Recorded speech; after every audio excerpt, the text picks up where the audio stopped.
Hey kids, it's clear. Let's play some Sword of Mana.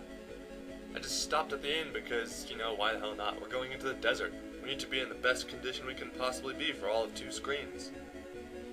Anyway, yeah, this is the desert. The Jad Desert. It has awesome music. It's the same music that was in the Prickly Desert because all deserts must have the same music. And I still can't do that combo thing right. I'll get it right eventually. There we go. It's just a punt to the left and a kick to the right. And a Choco Lump. We'll need a lot of Choco Lumps. Not because they heal us, we can heal ourselves just fine, but we'll need Choco Lumps anyway.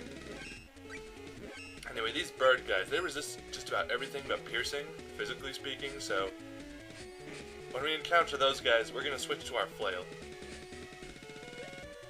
Anyway, let's go this way first.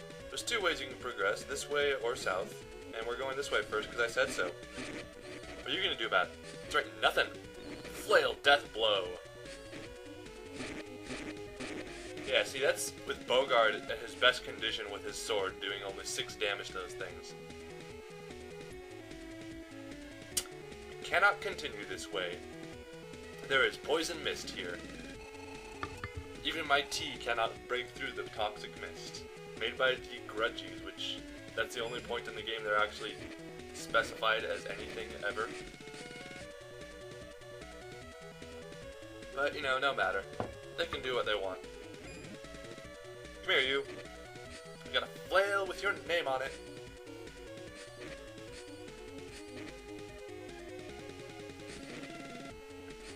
Yeah, the flail is a bit tricky to use in close quarters if you don't have it directly aimed at them.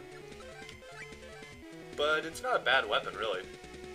I mean, I could go with this or the bow, honestly, if I needed a piercing weapon. Slashing weapons, though, the sickle is kinda lame. I'm gonna get the next slashing weapon pretty soon, so we're gonna go with that when we get to it. But for now, we're stuck with the sickle if we need to use slashing weapons, like the snakes are weak to. Anyway, these are the 2 trees, which we must perform a figure 8 around.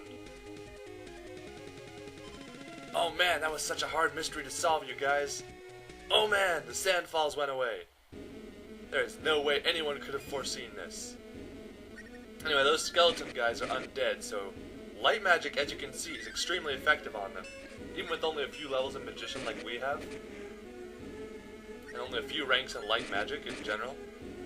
But, yeah, physical weapons will not work on them, so if you don't have any magical training at all, then you're kinda screwed, aren't you? Ah, hell. We have been punched with a boxing glove and turned into a wimp as a result. This makes us extra slow, extra weak in all regards. Basically, this is just an all-around debuff, and I hate it. However, you can only reach some areas in the game, which we will not find for a good while, when you are a wimp. So, yeah. Take that chest monster thing. Additionally, for some side quests, if you have armor that resists the wimp status, and you try to turn yourself into a wimp somehow, then yeah, you can't go through there either, so yeah. That mosquito bite, it hurts. It doesn't hurt, it's bothering me. Anyway, we're kinda low on magic, but at this point, I think for every 30 points of magic you have, you regenerate an extra point of MP. So I think if we rest at this point, we can recover 3 points of magic every tick. Also, we have a dark coin now, which has the effect of dark magic, which, since we won't get that for ages, I guess I'll spoil what it does. It's another one of those stealth things, like the water support magic, except that one turns you invisible, so only enemies that rely on hearing can detect you. So, I don't know. I guess if you're fighting something that relies on sight exclusively, then you can use that to get past it, but why would you bother? All these trapped chests, honestly. The game just goes overboard on traps, and I think sometimes if the trap will spawn a Polter Box, then you'll get the treasure from the Polter Box's treasure list, rather than the one from the monster you originally killed.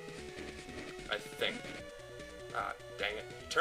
He stunned Bogard so he can't attack or cast magic, and he turned us into a wimp. But we don't have any curative items. Only thing we have is one thing to cure poison. That's lame. You're lame. I'll punch you as a midget. Midget punch! He will stun Bogart again. Come over here, you. Stupid treasure boxes. I hate you. I will smash you open and retrieve your innards. And I will heal both of us.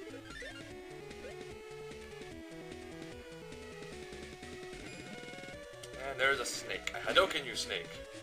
Don't do very much damage, because they don't really respond that positively to bludgeoning attacks, but they take plenty of damage from the sickle, so that's something. I guess if there's more than one snake, I'll just switch to the sickle. Or I could just have manually controlled Bogart and made him been useful. Because he can take out those snakes easy. The partner that Hansel gets for this area, Amanda, she's got a lance, so she can fight the cockatrice enemies. Or basilisk, or whatever the hell they are. While Hansel, who has a sword, can easily take on the snakes. That area is much easier for them. Here, though, we have to rely on the bow or the flail, while Bogart here attempts to slash things, and occasionally cast earth magic. Yeah, he's not very good at earth magic. Well, let's get another magician level. We won't be needing a couple of those for a little while. What are you doing, Bogart? There's no one there. Take that, treasure box. I knew your trickery. Yeah, this area is full of mimics, so you need to be careful. Or polter boxes, as they're called. Anyway, we come out here, which we don't need to be here anymore, so... Dang it, Bogart, fight a snake more effectively. Fight a cockatrice more effectively.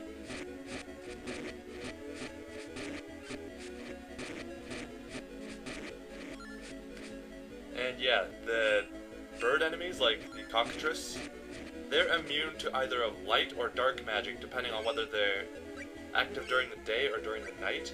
Not that it matters here, because everything here is active at both times of the day, but, you know, it's something to think about. And I'm gonna fiddle with their AI and see if that makes anything different. Must be something else over there. Snake! I punch it to death. Snake punch! Boom. Now you are a dead snake. Anyway, those switches we hit will deactivate sandfalls, so we can go through here now. There's another seal stone. That one is earth type, so we can even have Bogart go kill it. Or he can go get himself killed by it, whatever. Also, I cannot aim this light magic. It moves too fast. Oh well. Ow. Come on, do it right. There we go. Yeah, if the enemy in question is actually weak to earth magic, then they're... I don't know, Bogart can be effective on it.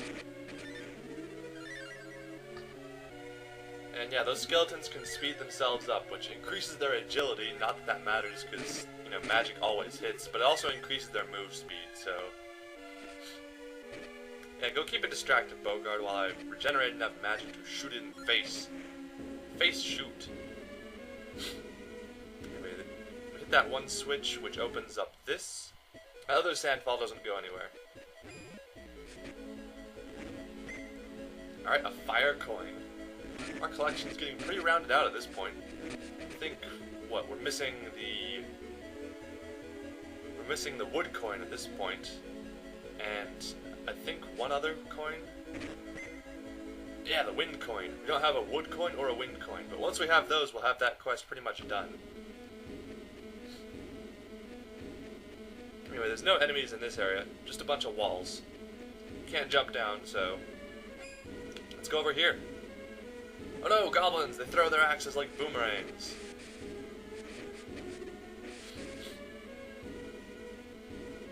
Alright, Bogart, get in there and mix it up.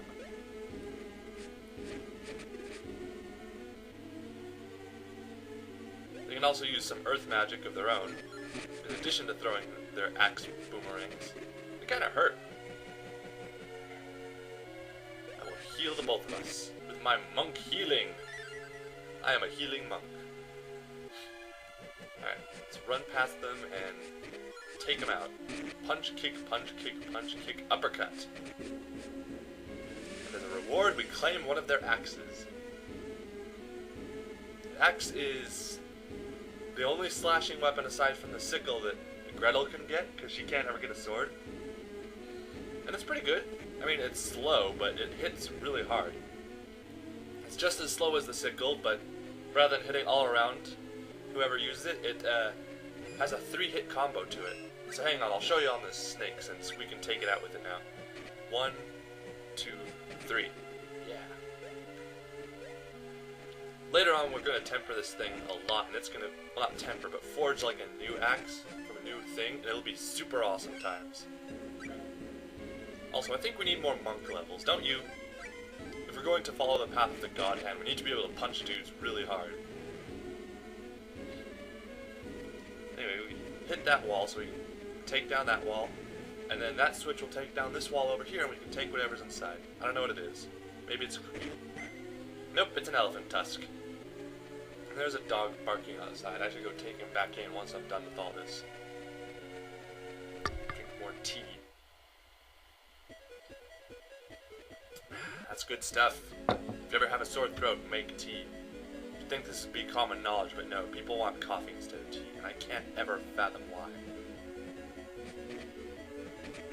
Yeah, like the Nux, the Axis combo takes some getting used to, but it's actually pretty easy once you figure out how to take it slow.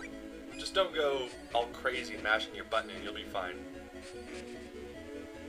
I think for this character, we're going to pretty much rely completely on the Nux, the Flail, and the Axe as far as fights go. Each one of those covers a different damage type, and they're all pretty respectable weapons on their own. I really want to show off the Death Blow for the Axe. I think I forget to do it in this upcoming area though, because we fight a certain kind of enemy that resists slashing, but we'll find out. I'll definitely show it off at some point, probably during the next boss fight, whenever that is. Is that a trap? I think it's a trap.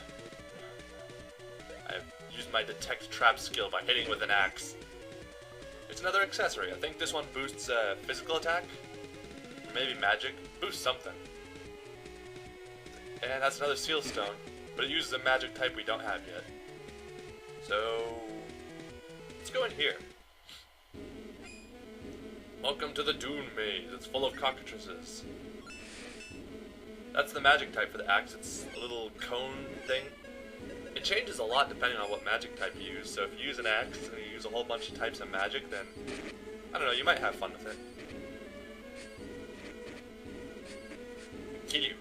I kill you the most. Death blow. And there's a weird stone thing. I don't know what that's all about. Our flail skill has improved. We can now use our totally not a hook shot in more effective fashion. We still miss a bunch though. We'll need to temper a better one, or forge one.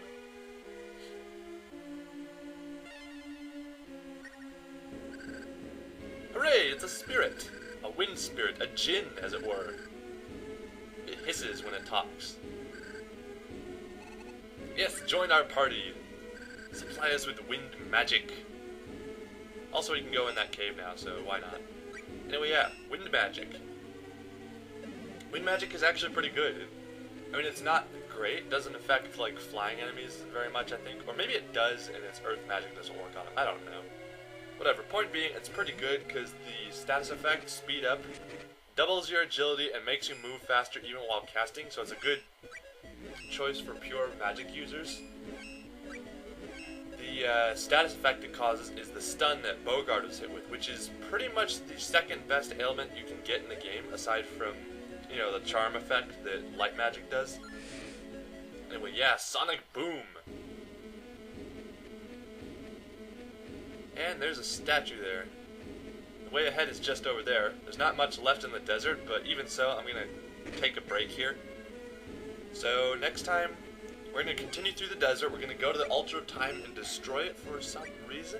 I'm not sure. They probably thought it was a good idea at the time, but whatever. I'm Kalir. This has been Let's Play Sword of Mana.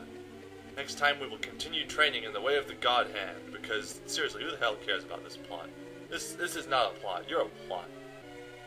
entire system's a plot. It's a conspiracy.